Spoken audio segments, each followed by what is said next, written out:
충격적인 소식입니다. 국민권익위원회 소속 고위공무원이 스스로 목숨을 끊는 안타까운 일이 발생했습니다.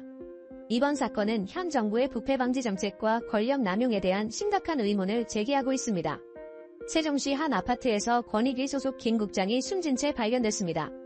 김 국장은 부패방지국 국장 직무대리로 청렴 정책과 부패 영향 분석 등 중요 업무를 총괄해왔습니다. 경찰은 타살 흔적이 없어 스스로 목숨을 끊은 것으로 보고 조사 중입니다. 김 국장은 최근 김건희 여사의 명품백 수수 사건, 유일인 방송통신심의위원장의 민원 사주 의혹, 이재명 전 대표의 응급헬기 이송 사건 등 민감한 사안들을 다뤄왔습니다. 이 과정에서 정부와 여당의 압박이 심했던 것으로 알려졌습니다. 특히 김건희 여사의 명품백 사건에서 권익위는 대통령 배우자는 청탁금지법상 제재 규정이 없다며 종결 처리에 국민적 공분을 샀습니다. 이 결정 이후 야당 추천 권익위원이 사임하는 등 파문이 일었습니다. 류희림 위원장 사건에서도 권익위는 이해충돌방지법 위반 여부를 판단할 수 없다며 책임을 회피했다는 비판을 받았습니다. 반면 이재명 전 대표의 헬기 이송은 특혜로 규정해 정치적 편향성 논란을 빚었습니다. 김 국장이 남긴 유서에는 너무 힘들다는 내용이 담겼다고 합니다. 주변인들에 따르면 그는 최근 양심에 반하는 일을 해괴롭다며 고충을 토로했다고 합니다. 정치평론가 박모 씨는 이번 사건은 현 정부의 권력 남용과 부패 방지 기관에 대한 압박이 도를 넘었음을 보여준다고 지적했습니다. 야권에서는 정치적 타살이라는 강한 의혹을 제기하고 있습니다. 더불어민주당 노종면 원내대변인은 권익위 내부 실무자들이 말하지 못할 고초를 당한 것은 아닌지 의문이라고 밝혔습니다. 조국혁신당 김보엽 수석대변인은 윤석열 정권이 권익위를 망가뜨렸다며 김건희 씨 한 사람을 위해 공무원들에게 고통과 모멸감을 안긴 사람들은 책임을 져야 한다고 강하게 비판했습니다. 시민들의 반응도 뜨겁습니다. 직장인 이모 씨는 청렴해야 할 기관이 오히려 비리를 덮는데 앞장선 것 같아 참담하다고 말했습니다. 대학생 김모 씨는 권력자들의 잘못을 밝히려다 희생된 것 같아 안타깝다고 전했습니다. 한편 검찰의 김건희 여사 명품백 수사도 지지부진한 상태입니다. 검찰은 김 여사로부터 명품백을 제출받고도 열흘이 넘도록 동일성 검증에 착수하지 않고 있습니다. 진보당 홍성규 수석 대변인은 검찰이 무려 열흘이 넘도록 김 여사에게 제출받은 명품백 동일성 검증에 손도 대지 않고 있다며 무슨 압수물이든 이미 제출 물건이든 그것이 진짜인지 여부를 감식하는 건 모든 수사의 기본이라고 꼬집었습니다. 더욱이 검찰은 명품백을 건넨 최재형 목사를 소환하면서도 진품 여부를 식별할 수 있는 고의정보 검증 조사조차 하지 않은 것으로 알려졌습니다. 이에 대해 홍 대변인은 참으로 뻔뻔스럽다. 모두 다 새빨간 거짓말 아니냐고 격하게 비판했습니다. 이번 사건을 계기로 권익위의 독립성과 공정성에 대한 논란이 더욱 커질 전망입니다. 현재 권익위 수장인 유철환 위원장은 윤석열 대통령의 서울대 법대 동기로 알려져 있어 권익위가 제 역할을 하지 못하고 있다는 비판이 제기되고 있습니다. 시민단체 관계자는 권익위가 정권의 홍보부서로 전락한 것 같다며 권력 감시라는 본연의 임무를 저버린 것이라고 지적했습니다. 전문가들은 이번 사건을 계기로 권익위의 구조적 개혁이 필요하다고 입을 모읍니다. 행정학과 교수 최모 씨는 권익위의 독립성을 보장할 수 있는 제도적 장치가 시급하다며 위원장 인선부터 정치적 중립성을 확보해야 한다고 조언했습니다.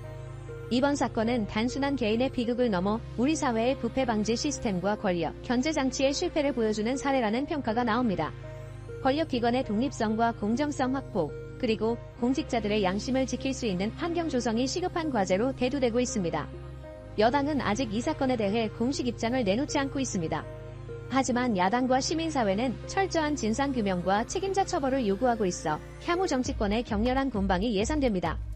국민의 한 사람으로서 이번 사건이 단순히 정치적 공방으로 끝나지 않고 우리 사회의 진정한 변화를 이끌어내는 계기가 되기를 바랍니다. 권력의 오만과 독선이 한 공직자의 생명을 앗아간 이 비극적 사건이 우리 모두에게 깊은 성찰의 시간을 주고 있습니다. 검찰의 통신자료 조회 건수가 급증하면서 국민들의 우려가 커지고 있습니다. 최근 발표된 자료에 따르면 지난해 검찰이 조회한 통신자료는 162만 건을 넘어섰습니다. 이는 전년 대비 20만 건 가까이 증가한 수치로 수사기관 전체 증가분의 64%를 차지합니다. 특히 주목할 만한 점은 검경 수사권 조정 이후에도 검찰의 통신자료 조회가 급증했다는 사실입니다. 검찰의 수사 범위가 제한됐음에도 불구하고 이러한 현상이 나타난 것에 대해 전문가들은 의문을 제기하고 있습니다. 정치평론가 김모 씨는 검찰이 자신들의 권한을 남용하고 있는 것은 아닌지 의심스럽다며 국민의 기본권을 침해할 소지가 있는 만큼 철저한 조사가 필요하다고 지적했습니다. 더욱 충격적인 사실은 야당 국회의원과 언론인 등 3,000명에 달하는 인원의 통신 자료를 검찰이 조회했다는 점입니다. 이는 통신 사찰 논란으로 번지고 있으며 정부와 여당에 대한 비판의 목소리가 커지고 있습니다. 시민단체 관계자 이모 씨는 이는 명백한 인권 침해이자 민주주의의 근간을 흔드는 행위라며 정부는 즉각 해명하고 재발 방지 대책을 마련해야 한다고 목소리를 높였습니다. 한편 검찰은 이러한 의혹에 대해 해명에 나섰지만 오히려 더 많은 의문을 낳고 있습니다. 서울중앙지검은 통신자료 조회가 적법하고 정당하다고 주장했지만 정작 중요한 내용은 빠져있어 국민들의 의구심을 해소하지 못했습니다. 정보인권 전문가들은 현행법상 통신자료 조회에 대한 법원의 허가가 필요 없다는 점을 지적하며 제도 개선의 필요성을 강조하고 있습니다. 이들은 반복되는 논란을 막기 위해서는 제3자의 통제가 필요하다고 주장합니다. 이러한 상황에서 정부의 다른 행보들도 국민들의 우려를 자아내고 있습니다. 최근 김영석 씨를 독립기념관장으로 임명한 것이 대표적인 사례입니다. 이에 대해 광복회는 강하게 반발하고 있으며 심지어 보수 언론조차 비판의 목소리를 내고 있습니다. 광복회 관계자는 독립운동의 정신을 기리는 독립기념관의 수장으로 부적절한 인사라며 이는 우리 역사를 왜곡하려는 시도라고 비판했습니다. 보수 언론 역시 이번 인사에 대해 우려를 표명했습니다. 한 언론사는 사설을 통해 굳이 논란이 될 만한 인사를 임명해 갈등을 자초했다며 국민 통합을 위해 노력해야 할 정부가 오히려 분열을 조장하고 있다고 지적했습니다. 이러한 일련의 사건들로 인해 현 정부에 대한 국민들의 신뢰도가 크게 떨어지고 있습니다. 최근 여론조사에 따르면 정부 지지율이 역대 최저치를 기록했으며 특히 50대 이상 유권자들 사이에서도 지지율 하락이 두드러지고 있습니다. 정치학과 교수 박모 씨는 이는 단순한 지지율 하락이 아니라 국민들의 정부에 대한 근본적인 불신을 보여주는 것이라며 정부는 국민들의 목소리에 귀 기울이고 투명하고 공정한 국정 운영을 해야 할 것이라고 조언했습니다. 한편 야당은 이번 사태에 대해 강하게 비판하며 국정조사와 특검 도입을 요구하고 있습니다. 야당 대표는 이는 민주주의의 근간을 흔드는 중대한 사안이라며 철저한 진상규명이 이루어져야 한다고 주장했습니다. 이에 대해 여당은 야당의 주장은 과장됐다며 정부와 검찰은 적법한 절차에 따라 업무를 수행하고 있다고 반박했지만 구체적인 해명은 부족한 상황입니다. 전문가들은 이번 사태가 단순히 해결될 문제가 아니라고 지적합니다. 법학과 교수 최모 씨는 이는 권력기관의 견제와 균형, 그리고 국민의 기본권 보장이라는 근본적인 문제와 연결돼 있다며 정부는 이를 단순한 해프닝으로 넘기지 말고 제도적 개선 방안을 마련해야 한다고 강조했습니다. 국민들 사이에서도 이번 사태에 대한 우려의 목소리가 커지고 있습니다. 시민 이모 씨는 정부가 국민을 위해 일하는 것이 아니라 자신들의 권력을 유지하기 위해 움직이는 것 같아 실망스럽다며 이대로 가다가는 나라가 어떻게 될지 걱정이라고 말했습니다.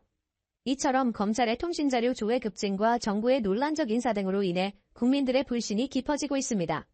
전문가들은 정부가 이러한 국민들의 우려를 진지하게 받아들이고 투명하고 책임있는 자세로 국정을 운영해야 한다고 입을 모읍니다. 앞으로 정부가 어떤 방식으로 이 사태를 해결해 나갈지 그리고 국민들의 신뢰를 어떻게 회복할 수 있을지 귀추가 주목됩니다. 윤석열 정부의 위기가 심화되고 있습니다. 최근 김건희 여사의 부산 중구 부평강통시장 방문이 큰 파장을 일으키며 정부에 대한 비판의 목소리가 높아지고 있습니다. 김 여사는 지난주 부평강통시장을 방문해 상인들과 대화를 나눴습니다. 하지만 이 과정에서 한 상인이 요즘 경기가 너무 안 좋아요라고 말하자 아휴 어떡하지라는 반응을 보여 국민들의 공분을 샀습니다. 시민 박모 씨는 서민들의 고통을 전혀 이해하지 못하는 것 같다고 비판했습니다. 이번 사건은 윤석열 정부의 경제정책 실패를 더욱 부각시켰습니다. 최근 발표된 경제지표에 따르면 정부가 올해 7월까지 한국은행에서 빌린 일시 대출금이 100조 원을 넘어섰습니다. 특히 상반기에만 91조 6천억 원을 대출해 2011년 이후 14년 만에 최대치를 기록했습니다. 더욱 심각한 것은 정부가